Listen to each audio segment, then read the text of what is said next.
Welcome to the Family Geekery Podcast, a podcast for geeks from a family of geeks. We talk about comic books, video games, and anything else geeky.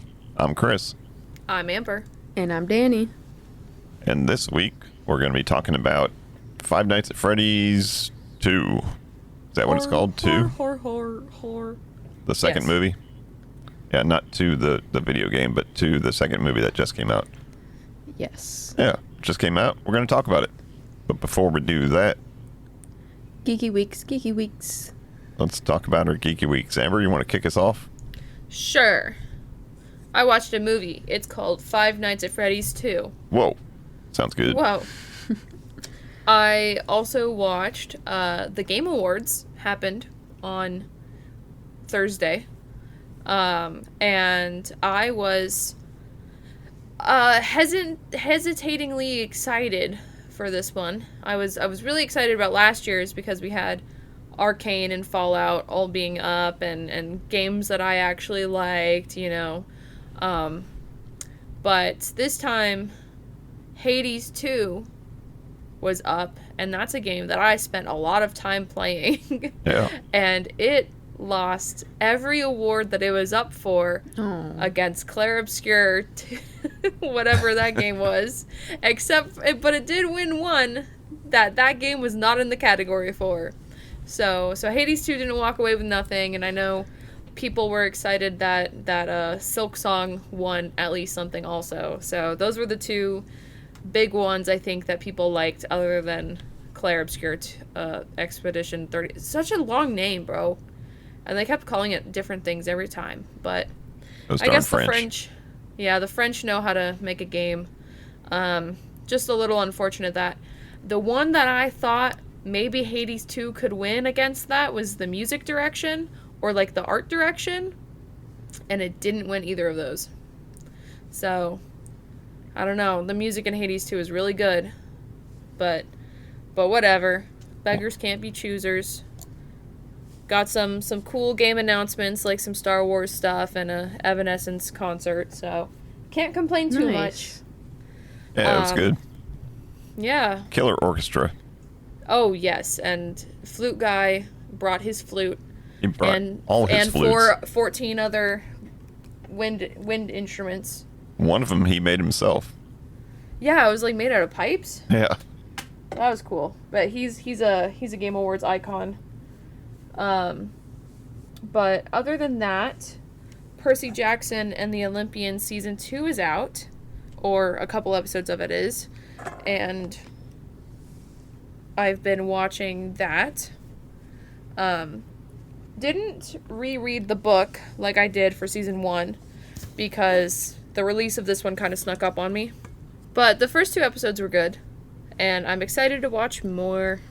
And then I also watched a movie that I've seen before, but it's always nice to go back and watch something else.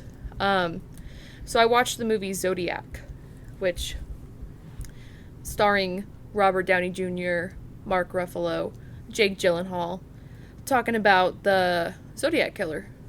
Cool. Yeah. And that's a good one. It's a little slow at times, but it's like praised on its like super accurate facts, and like I guess the crime scenes also are super accurate, so kind of cool that it's like that. But pretty cool movie. Nice. Yeah. Anything else? And that is it. All right, Danny, how about you? Well, I'll be straight up. It was finals week, which means less geeky. So. And that's okay. And that's okay. Because sometimes school comes before geeky. But I'll take your word for it. I did see a movie. I think it's called Five Nights at Freddy's 2. Whoa, I saw that too.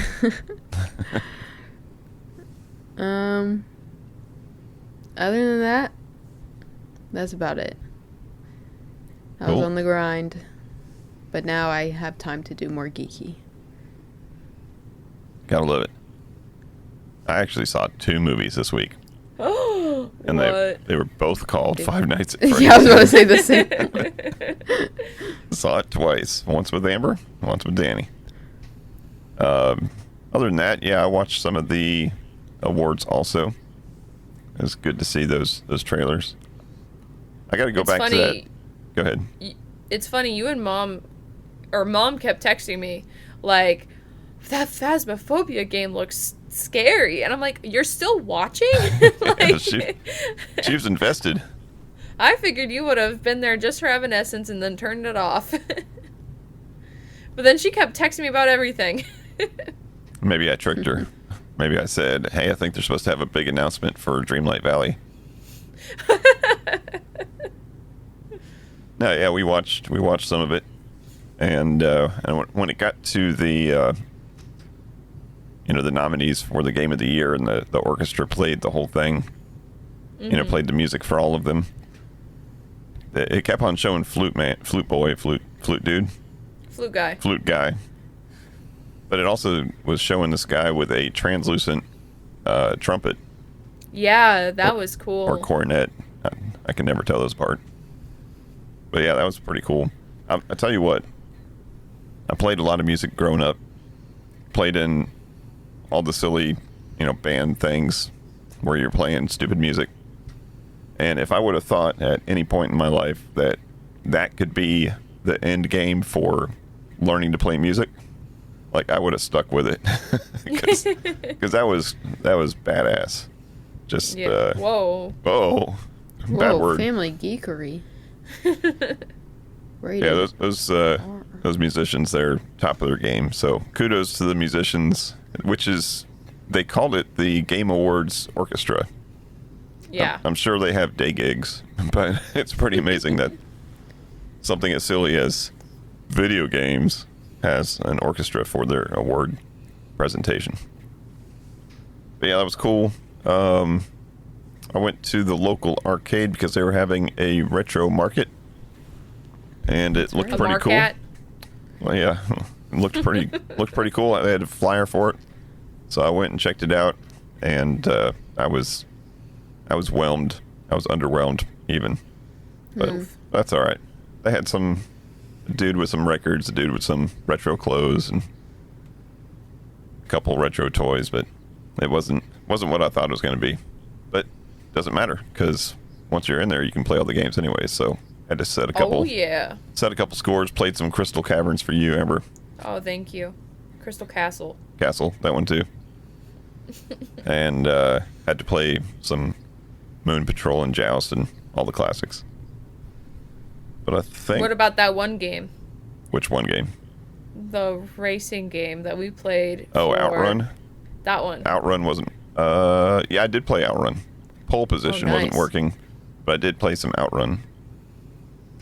Hey, go listen to our Retro September episode on Outrun. Yeah. Go check it out. Sega Genesis this year. From this year. And all of our listeners get to vote on what our console is next year. It's got to be either Sega Saturn, PlayStation 1, or Nintendo 64. I'm going with PlayStation 1, probably. Game Boy. We just play Pokemon. Orange, yellow, green, blue, gold, purple, rainbow. Day and night. Sword. Day and night. Sword, shield, armor. Yeah, let's do Retro September Switch 1. Rip Switch. They kept on, I told you they kept on announcing new games for the Switch 1 and the PlayStation 4 during the Game Awards. That's crazy. The PS5's been out for like 5 or 6 years, and they're releasing games for the PS4. Me. Yeah. They're going to do Retro September PS5 edition.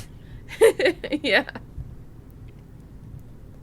Yeah, that's about it for me. So let's go ahead and talk about the subject of this episode, which is FNAF, Five Nights at Freddy's movie number 2.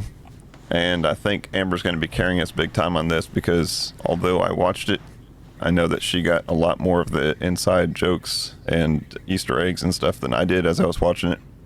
But I can tell you straight up that you and I, Amber, had a much different experience watching the movie I was than about to ask. Amber and I, or Danny and I did.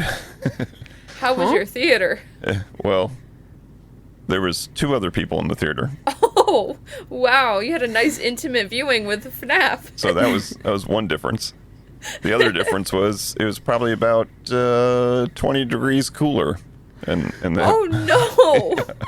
like the heater was just straight up broke. And Oh. before, I guess, as the previews were going, I went in and I told them, hey, I think there's something wrong, because you walk from the hallway to the room and it feels like you just walked outside.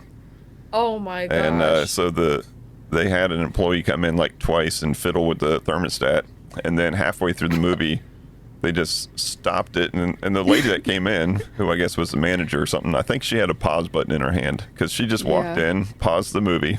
She waited for a good moment, though. Like Yeah. a good breaking point. Oh, that's nice. That's nice. It And wasn't like mid jump scare. She didn't lead with the hey, I'm just gonna interrupt this for a second. She led with, yeah, there's something broke with this, so we tried to move you into another theater, but there isn't one starting for another half an hour, so we're just going to give you tickets to come back and watch it again.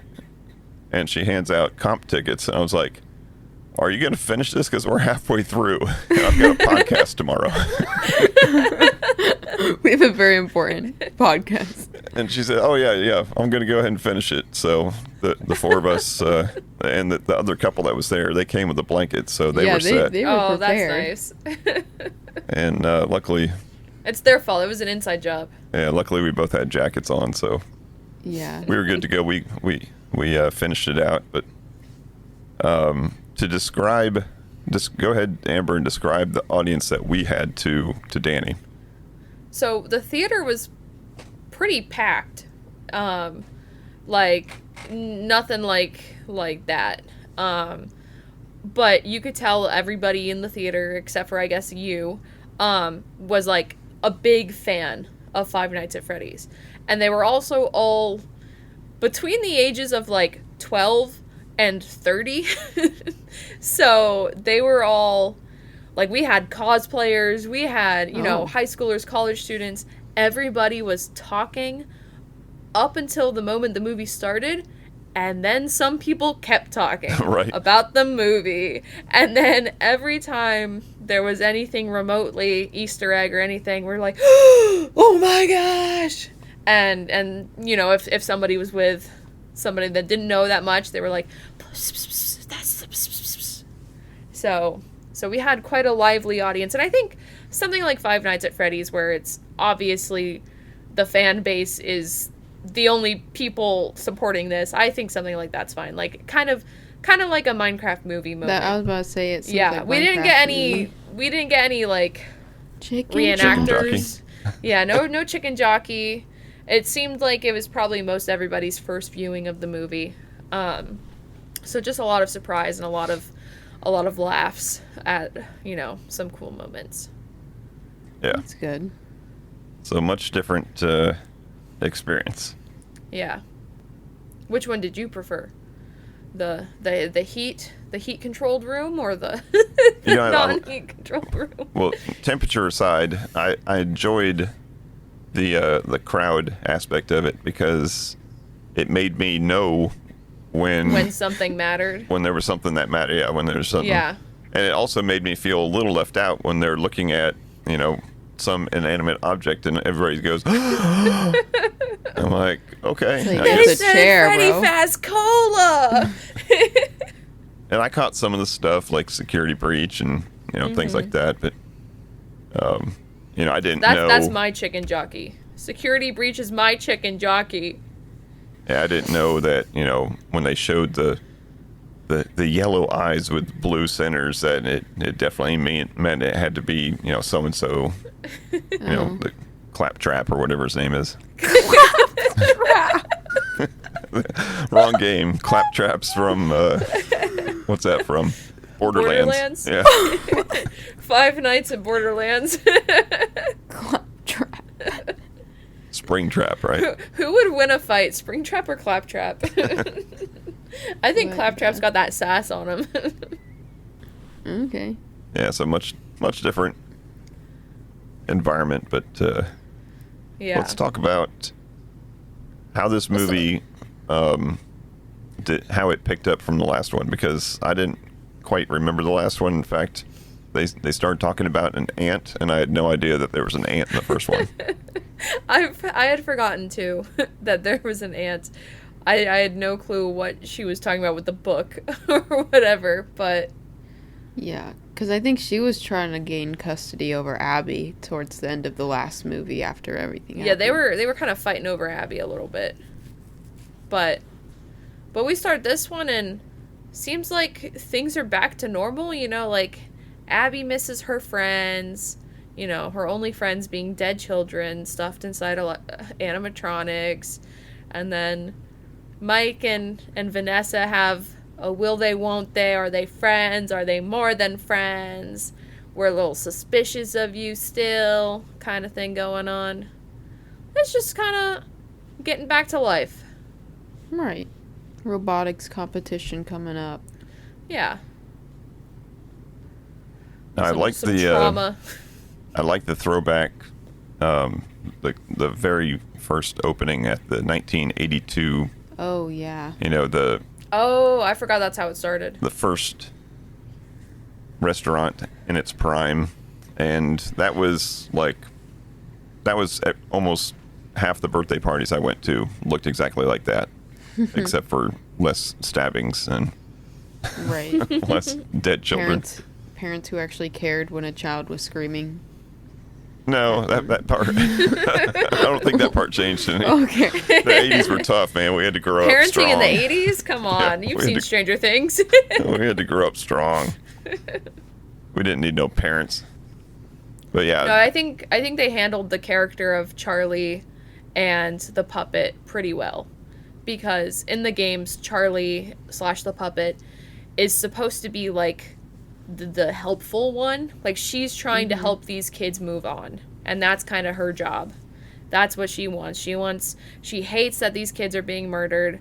And I think she saw some of them being murdered too, or something in the games. But she's always had that more protective spirit to her in the game. So I like that she was a bit more vengeful than we've seen the other animatronics being, because in the last movie the animatronics were kind of tame. You know, like they just wanted Abby, right? Like they just wanted to make some mischief and hail taxis and stuff. But no, in this one, man, Charlie really got them with that wrath. Right. so Charlie is a short name for Charlotte. Charlotte something. She's got a middle name, I guess. Charlotte Emily. Charlotte Emily. Okay. Because she's Henry Emily's daughter. Henry Emily being the other owner of Freddy's, and the main mechanic of the animatronics. Business partner to William Afton. Oh, so the guy that they went and. So Skeet Ulrich plays him, yeah. Okay, so that's why he said that he was caught up in his work and stuff, and. Yeah. Okay. I was trying to figure OG. out his connection to. A bit neglectful, kind of, I think, knew what was going on, but turned a blind eye until his daughter was murdered. Right. By Yeah. his business partner, apparently. Yep. Allegedly, I guess. I didn't see the trial. I don't know the outcome. They've been partners since Scream, so. Yeah. Yeah. Thought Yeah, that was they pretty have. cool. That was really cool that they got him on board. But they had no scene together. That's okay. I'm sure this isn't the end we've seen of Henry. Yeah, that was cool. Had a Scream connection, and then we had a connection with Jurassic Park / Seinfeld.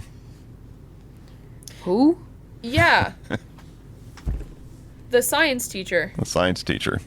Oh, But what is he in with anybody else? No, not. Oh, okay. he's in both. He's in both those. But he did have Butterfingers in Jurassic Park. So Oh, when he really? said he had Butterfingers and he dropped the robot, Oh. that was kind of a Oh, that's that's kind of a funny. callback. Yeah, but he was actually just being mean. Yeah, he was the meanest guy in the entire movie. Right. Like, forget this guy who's murdered all these kids. He purposefully dropped her hard work. Well, she did cheat on the assignment, but she did get help from actual robots. But that's mean. You crushed a little girl's dreams. When we got out of the movie, I was like, the only actual, because, you know, the animatronics are like, oh, we're going to kill the adults or whatever because they're the cause. The only actual adult killed was the teacher, and I'm not mad about it. Right. Right, and he wasn't even necessarily a parent, you know, that they mentioned. Yeah. He just got in the way. They wanted to kill parents, They specifically. wanted to see what was inside his head. Yeah. Yeah. So what other kind of Easter eggs or anything do you have worth mentioning? So I guess there's this entire character that we get introduced to in this movie, and that's Michael Afton.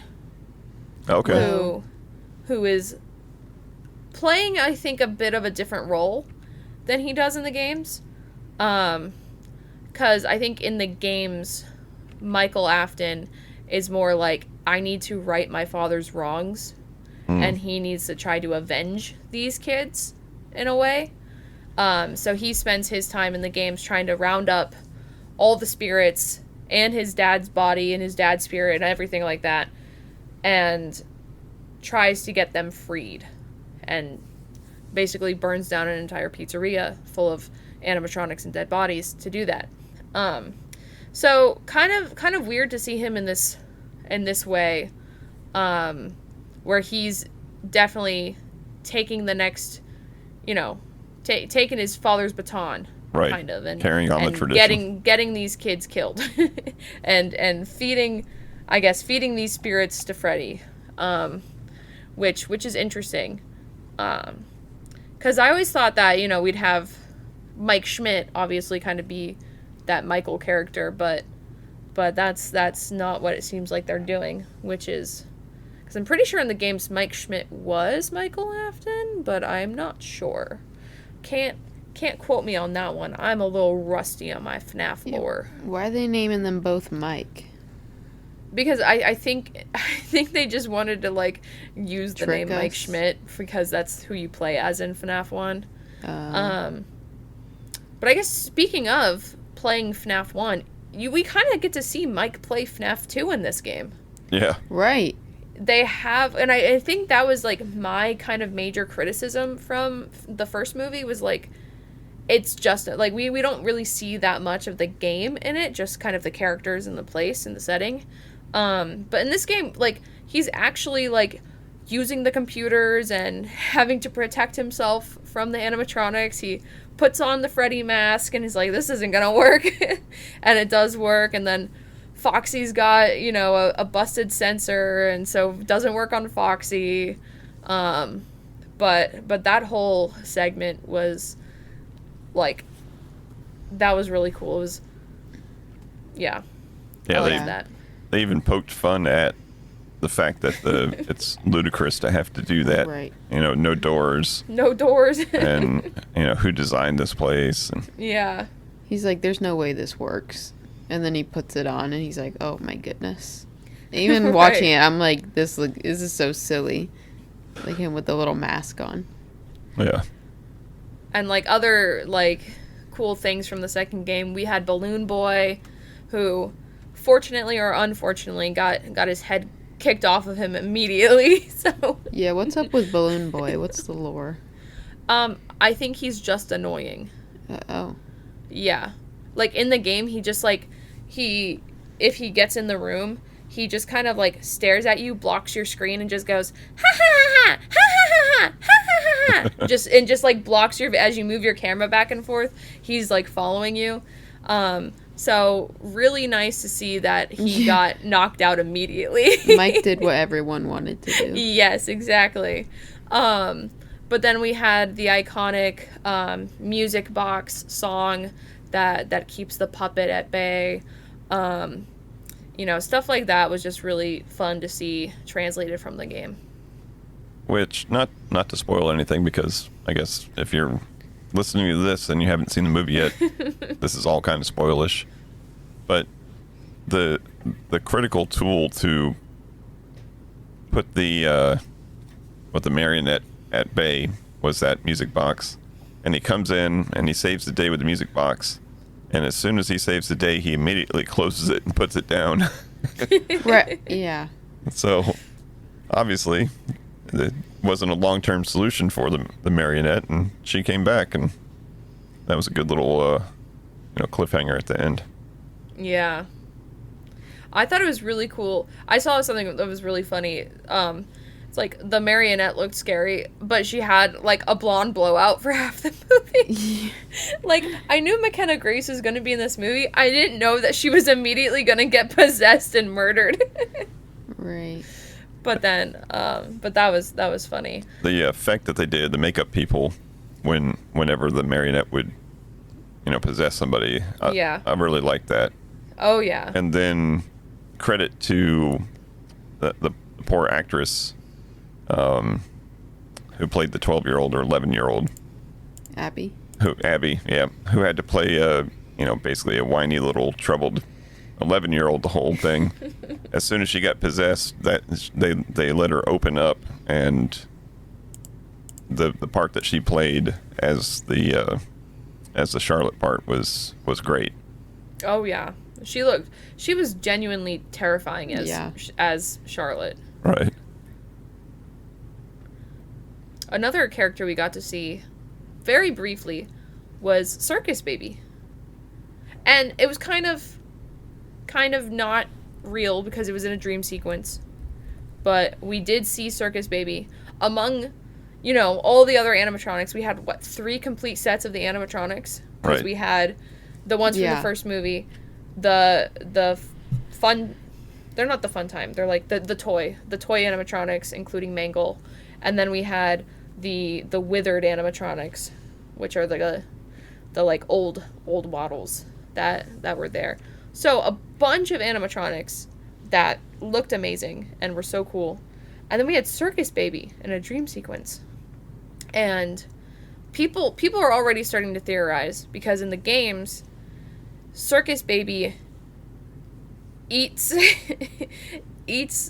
William's daughter, and her name is Elizabeth.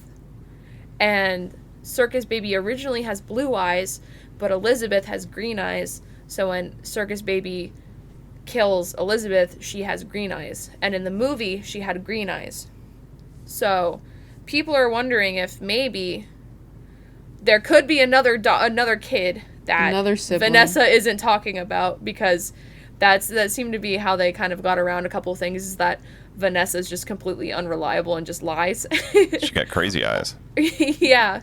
Or maybe she's adopted, or something, or maybe she's the robot child, because in the books, because there's books, in the books, after Charlotte gets killed, Henry makes robot versions of Charlotte, and and so she grows up as a robot. It's kind of weird, but maybe she's like that. But everybody knows that Vanessa's probably most likely going to be Vanny, who is a character from Security Breach, and her name is Vanessa and stuff like that. So a lot of, and Vanessa is like a stand-in or a parallel to Elizabeth in the games also. So a lot of theorizing already happening there, all just because Circus Baby showed up in a dream sequence. Yeah, and I guess there which is kind of cool. Was Circus Baby from the she's from Sister Location. Sister Location, yeah. Which is like the 5th game. So they're thinking that possibly Sister Location has happened by the time that this movie has happened because of that. Yeah. But maybe not. I think Sister Location happened like kind of in the same timeline as like the FNAF 1 killings or whatever. Yeah. Gotcha. I think I don't know, because I'm not sure. But I think by the time we get to the games, most of them are like abandoned or whatever. But yeah. Nice. There's one thing for sure, and that's just about everything that's on the screen is there for a purpose.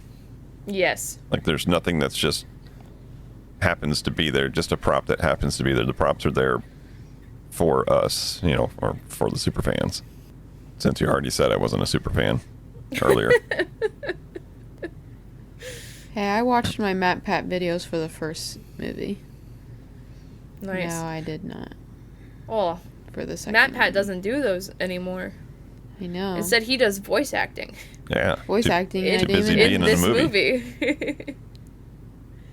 No, but he played Toy Bonnie, which was really funny. I think a lot of people were expecting different, and I to an extent was expecting different. I knew, he's also an actor. Like he did a bunch of musical theater growing up, so he's not just like some industry plant, right?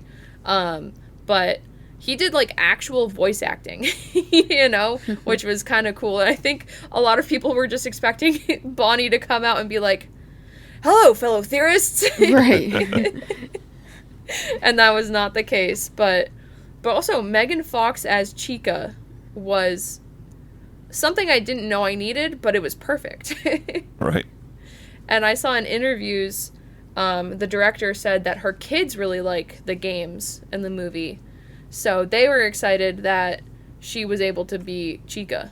Oh. Now you wonder Yeah. how like some of these connections get made, but Right. maybe it's just that simple. Like her agent calls up and is like, "Hey, listen, Megan's kids would really love for her to be in this movie. Can you make it happen?" Like, They're sure. like, deal. Or maybe vice versa, like she gets an email from her agent and the kid's like, "FNAF, you should do this, mommy." There's only 4 lines and 2 of them are the same. Right. I just want to see what's inside his brain. But yeah, this movie, won't be winning any Oscars unless they have an Oscar for puppetry, because this was fantastic. But it was just what you need for a FNAF movie. It was great. And it does leave you with a lesson that everybody needs to learn. Pay attention to your kids. It leaves you with 2 lessons that everybody needs to learn. When playing hide and seek, the first rule is to always look behind the door. True. They hammered that home twice. That was good, and I like that. I like that Vanessa was on the other side, so like she wasn't behind the door, and Yeah. that's how she was able to get away. But yeah, that's your lesson, I guess. And somehow an 11-year-old girl can bike to a restaurant in 5 minutes, but Mike can't drive there before dark. Right. How long was the science fair? Like, this Why is on is some it- like random school night too. Why is it 10 p.m. at night? Well, when the ghost goobers or whatever show up at the original location, the guy's like, "Oh, I went to this, as a kid," and she's like, "No, that's the one all the way on the other side of town. This is the original one." Meanwhile, you got an 11-year-old kid riding her bike from all the way across town to get to there, and then has cab money as well. Yep, Yeah. So, is there going to be a third? probably. Oh, probably. I hope so. I can tell you There's that. no way there's not. I can tell you that of all the movies that I've seen in the last year or so, and that's a lot because, I get to go to movies. It's my job. This one probably had the biggest fan turnout of any movie, and there's been some yeah. really big movies that have come out in the last year, and this one had the biggest turnout. as I far see a as, lot like, of cosplay and stuff. I see a lot of TikToks of, I see a lot of movie people and they're always telling the truth because it's TikTok and TikTok never lies, right? But they said something about their budget was like anywhere between 30 to 50 million or something, and then opening weekend alone they got like 112 million. Nice. So they already turned a profit. They're definitely making another movie. Yeah. Hard Like- not to at that point. Yeah. And we got the baby reveal. Like, they're just doing so much world building with this and introducing these other couple characters in here. And it's going to be really cool how they incorporate the games but build their own lore. Because they're obviously building their own lore. And then, meanwhile, the games are still making new games, too. Like, right. It's like a perpetual cool. machine. Yeah. And there's the books and everything. Like, I think Scott just released another book, like another Ultimate fan guide or something, which is crazy. Like, it's insane how this one game from, like, a little over 10 years ago sparked all of this. Right. Like... All right, well, anything else about this movie that we want to talk about? Go see it. Go support your local theaters. Yeah, go dress up. Put on some blue ears or something. Oh, yeah. Tell us who your favorite animatronic is. And tell us why it's Mangle. Because that guy crazy. So Mangle is just Foxy, but in a partially disassembled state. Yeah. And was I think I heard that the take apart Foxy was an actual thing in one of the games. Is that true? I'm not sure if they mentioned. I'm sure if that's why they decided that Mangle became that way. I'm sure it was mentioned like that in a game. But I do know that at Sister Location, there was a Foxy that looked like Mangle. Okay. So, I don't know. I think it was always kind of like, is Funtime Foxy also Mangle? We don't know because we never saw what Mangle was supposed to look like. Cool. Well, now we know. Yeah. All right. Well, I think that's going to wrap it up for this episode. Go ahead and go check out that movie if you haven't. Check out both movies. And play some of the games. Not sponsored, unfortunately. That's but all right. Scott, Steel Wool, Blumhouse, we'll do anything. We can support them either way. Yes. That's what makes us true artists. That's going to wrap it And up. true fans. Go ahead and check out the socials. Check out the YouTube channel. See what's going on there. We thank you as always for listening. Until next time, peace out. Peace out. And geek out. Peace out and geek out. Add it in. Thank you for listening to the Family Geekery podcast.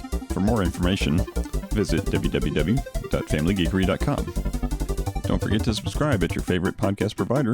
And until next time, peace out and geek out.